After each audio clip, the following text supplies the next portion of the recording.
Tara, the author of the Dining on a Dime cookbook, along with my mom, Jill. We have real recipes for real families so that you can eat better, spend less. I switched it around this time. You can get our cookbook in the description below, guys. Yes, this hobby has turned into our family business, and it now supports our entire family. And I just lost my earbud.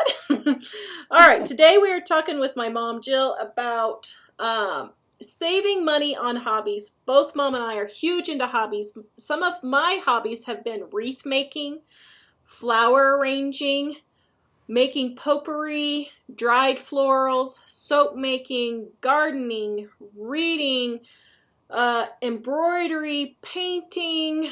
I don't know. I'm sure there's 10 or 12 others. I'm one of those people. I'm always jumping to one thing or another to try. Cake decorating. Cake decorating. I love baking. And I do. It's kind of funny because even though I don't like spending a lot of time in the kitchen, I do like cooking and trying new recipes and those kinds of things. So those are my hobbies. What are some of yours, Mom? Oh, my goodness. Well, I do a lot of hand sewing. You know, I do knitting, crocheting, You used to do decoupage, too. Yeah, I used to decoupage. I did the cake decorating. And decorating a home can be a hobby, too. You know, it's kind of fun painting, frames and pots and stuff. That can be a creative outlet also. And even things like yoga, those are more sports type things, but if you're a more physical type person, you can do things like that. I've done gardening and flowers too before. Oh my goodness, you liar. Liar! You were too little to even know. I had several tomato plants coming out of my compost pile. Tara hates it because she works so hard and she knows so much about gardening. And one year I had this compost pile, and all of a sudden I had just tomato plants growing. My mother has the blackest thumb you ever saw. I'm sorry, she does. And her peonies back there are like one of the few flowers she has actually grown. But I'm always trying to, let's just not go there. We're supposed to honor our mother and father, so I won't go there. But one thing, before we start out with how to save, originally when I was going to do this video, I was thinking, you got to be really careful about spending money on your hobbies, first of all, and recognize what you're doing.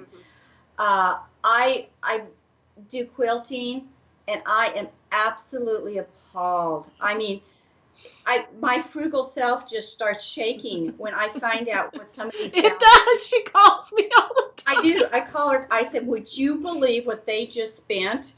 And they do stuff like they have what they call a shop hop. And this is very clever. This is where you have to be careful, whether it's hobbies or food or furniture or houses or cars or whatever. They have what they call a shop hop. And all the quilting shops in this area say, we're going to give free door prizes if you come to our shop today. So all these quilting ladies get together and take several different cars, but they all kind of go in a group together, and they go to one quilt shop, and they look around at all the stuff because they want to get the free door prizes too. This is and they're with their friends. Do not shop with your friends or other people.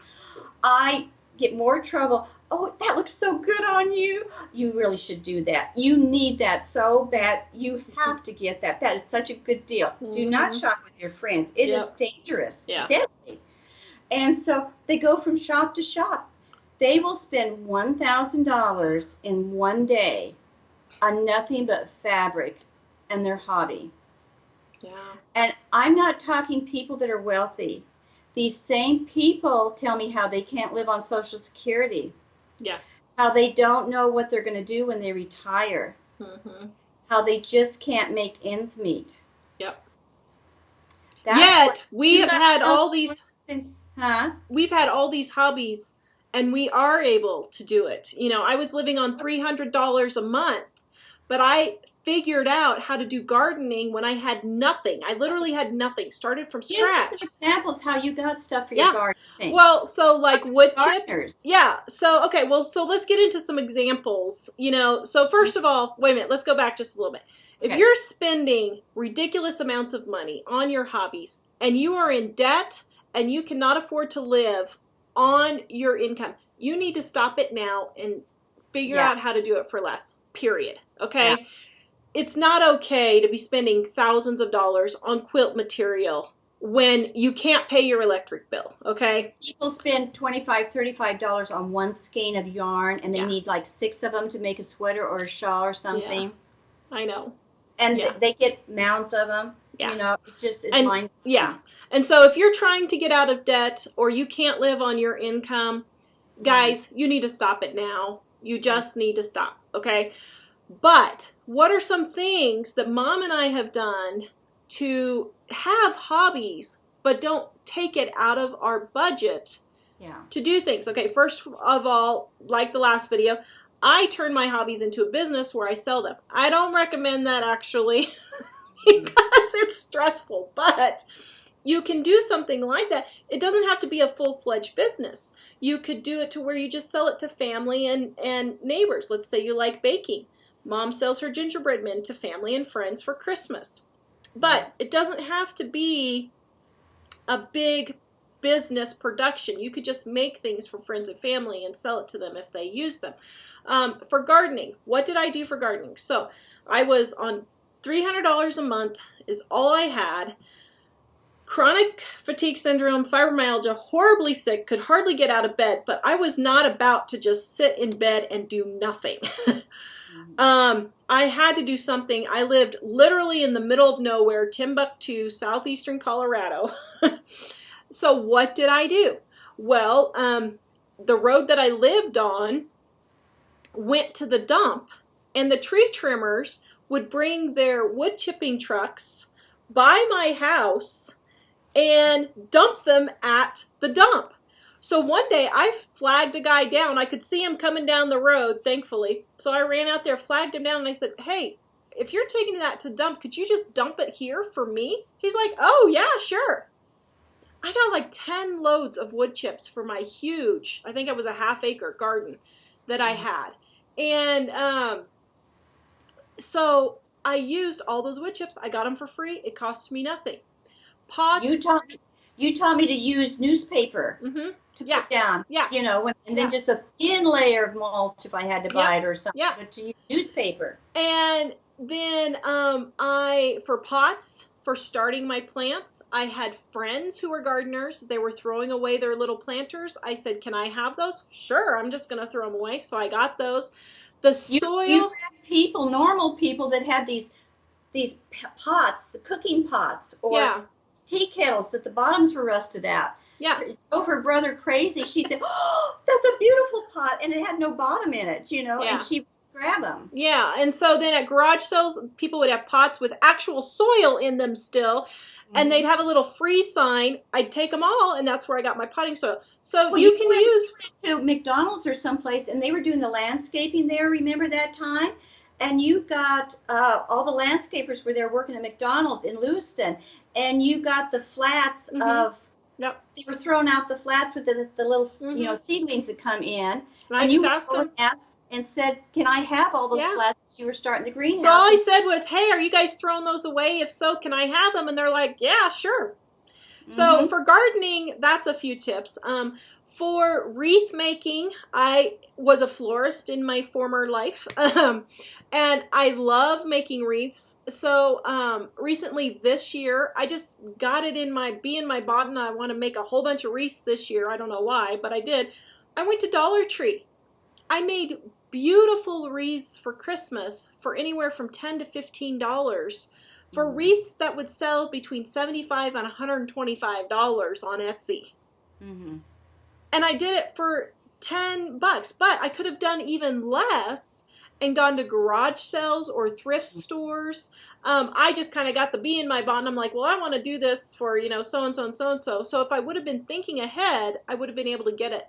You know, like now is a great time to buy all your Christmas decorating stuff because the thrift stores don't want to keep it. The color flowers you want, get them at a garage sale that people would get rid of them in an old dead wreath or something and take them home and spray paint them. Yep. The color you need. Yeah, and you can get spray paint at garage sales all the time for $1 for a can that's totally full. Yeah. spray paint Yeah. those flowers up, and they give you the color you want. Yeah, for my soap making, I did kind of go a little bit crazy and turn it into a full-fledged business, but I would do Michael's and Hobby Lobby for their 50% off coupons when I first started. A soap making actually is fairly simple. It's just oils that you can get at the grocery store. You probably already have them in your pantry, and just go get some lye at the hardware store. Super, super simple. It's really not an expensive hobby. So it doesn't have to be an expensive hobby, but it's the same with quilting. So Mom's huge into quilting. And what are some of your tips for helping people if they want to quilt or sew or those kinds of things? Well, it's like I said earlier, you don't need all the rulers and the cutting tools to start out with. You can just start out with just a pair of scissors. Just go online. You can find places. Get an old quilting book at a garage sale or something, or check it out at the library. And it can help getting you started, and on YouTube. But my main thing is I bought almost nothing of quilt stuff. I have all the stuff I have. I've either at a regular store is what I'm trying to say. I get at a garage sale or a thrift store. That is the best place. Hand-me-downs. Yeah, garage sales are especially good for the tools you need. These kids sell their mom's stuff. They have no idea what it is. So here's a quarter. I got a cutting mat that was $56 at Joann Fabrics, and it was at the thrift store for $2.98. Yeah. And that's a big difference. And I get quilt hoops. They can be kind of like $25 to $35, and I got one for 99 cents. And I'm always finding rulers at garage sales for you for a quarter. I know it's hard to find some in the package, still in the package. Brand new. One gal, I think the best I ever saw was one gal went to a garage sale, and the big black trash bags that you have, they were stuffed full of fabric and quilting supplies, and she got each 5 of them for $1 each. Brought them home. One of the bag had this designer lady. If you're a quilter, you know who I'm talking about, Jenny Beyer. It was like some of the most expensive fabric you can get. And they had bundles. She had it wasn't just fabric. It was in the special kits that you had all the colors and all the fabric you need for this with the pattern. Those things can run up to like $200. Yeah. And this was in one of the black bags. I got one little pattern. Well, I got more than one, but I got one of the patterns was $13 with just a little tiny plastic ruler, and the pattern it was $13, and that was in that black bag. I mean, we found I think she had like 6 of the big rulers in these bags, and that stuff. So garage sales are really best because people don't know what they're getting rid of in a family member or something. And another thing is you don't have to buy fabric for quilting. Take your old clothes. You can still use old clothes. I'd cut Tara's, I think it was like the last quilt or the quilt before last that I made her. She had gnome pajamas and flannel pajamas she was going to get rid of. I cabbaged onto them and made a quilt out of them for her. It didn't cost me anything. She also gets rid of her flannel sheets with such a big family. They wear out in the area or do something, or they're the different color, or there's not the right size bed. Or the kids tears a hole in it. Yeah, and she gives them to me. I use those for the back. Well, if they got a hole in them, I use them for the batting on the inside, so I don't have to buy batting. Yeah. Or if they're nicer, I'll use them for backing on the back. Doesn't cost. All our jeans, when our jeans are worn out, I send them to Mom, and she makes us quilted blankets for blankets for picnics when we go to the mountains. And she keeps saying, well, do you need another? I'm like, well, we actually are using them all, so yeah, I'll take another one. But the kids like to spread those out on the ground. In the mountains, in the ground, people think it's, this is so lovely. No, it's a pain for a mother, let me tell you. The pine needles and the pine cones and all those little stuff that sticks to regular blankets doesn't stick to the jean blankets because they're smoother. And so that's why, but how many people here in Colorado would pay $50 for one of those? Yeah. And so I could do is I could sell a few, just maybe a handful, and then for the rest of the year I'd be satisfied with supplies. Another thing is be careful you don't fall for things that you have to have this in order to do your craft right or your hobby right. I just did some figuring. I use spray starch on the fabric, you know, to. Oh no, not Mom's getting on the spray starch. Oh no. No, duck, everybody, duck. All of a sudden, that's the big deal. You know, we get these trends, and this is the big deal, is using spray starch, and I use spray starch. Which, Okay. by the way, in the new cookbook that's coming out, hopefully in December, I have a recipe for it. But we've got these types of recipes, too, in our laundry ebook that we already have, too. But anyway, so first of all, I went to the recycling center, and I got 3 of the a little more expensive, the gold color faultless spray starch, free. 3 had never been, not one drop had been used out of these things. They're full. So I got 3 cans. I got mine for free. I went to the recycling. So at Mom's Recycling Center, they have a section at the Hazardous Waste Recycling Center where products that are still good and usable condition, they put on a shelf and people can come in and just take what they want for free and use it, which is great. Why more places don't recycle like this? Drives me crazy. But why more places don't recycle like this? But check your hazardous waste recycling center, because I know all over the country they do this. So and garage sales have 50 cents a can. It's real cheap. Yeah. Okay, but this is the good part. So I get mine for free. That's the best that you can do. But a regular can of faultless spray is $1.25. Okay. Okay, for the same amount, because it comes in a smaller bottle, but I'm going to do same amounts, ounces. Now all the quilters are buying this one type. It's called Best Press. And it's interesting. They don't give out the ingredients. This company won't give out the ingredients. I'll tell you what it is. It's cornstarch. Yeah, I can tell. I was going to say, I'll tell you exactly why. And so this Best Press, I got mine the same amount for $1.25. They charge $17.50 for the same amount. But it gets even better. There's a new stuff. It's called Flatter. It gets your blocks even flatter and crisper and easier to sew with. And it's $27 for the same amount of my $1.25 can of spray starch. And I tell you, I don't know one quilter personally that isn't buying these 2 expensive ones. Wow. That's crazy. I don't. Yeah. And so, but they made a big hype. Oh, you got to, this is so much better. And I'm thinking, why aren't they giving the ingredients? And I did, of course, I did the research again. All spray is made out of like potato starch or cornstarch. Potato starch or cornstarch. Yeah. And they use vodka because it's made out of, I think it's potato. And so they use vodka in most of the recipes that you can make this stuff out. It's all, well, what's interesting about the most expensive $27 one, their big advertising thing is, this is, what is it when you can regrow something? What's that called? Sustainable. Sustainable. This is made out of sustainable plant base. Sustainable plant base. And that's people are so gullible. Seller. They're big seller. That's why we say don't fall for this stuff. Where faultless is made out of potato stuff or what cornstarch, one or the other, which are both sustainable and both plant-based. Yeah. And that's why we're trying to teach you to reason out this stuff. That alone will save you money if you could start reasoning this stuff out, you know. So that's just one way I do it. But go, like I said, go to the main thing I do is just go to the garage sales and keep my eye out in the thrift stores. You can buy patterns.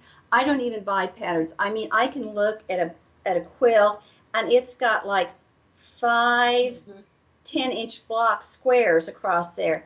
I don't need a pattern for that. You can cut out 5 10-inch squares and count down. Okay, the row goes down for 8, so I need 8 down this way. Just do simple math, and you can come up. So you can start simple without any patterns or anything. The thread, I bought thread for really cheap. It was either $4.98 or $6.98 at a thrift store because thread is expensive. It's like $2. And so I got this whole bag of silk thread, was a whole bunch of silk thread, hand quilting thread, which is even more expensive. They can run like $5, $6 for some of this stuff. And I got 65, I think it was, spools of thread for either $4.98 or $6.98.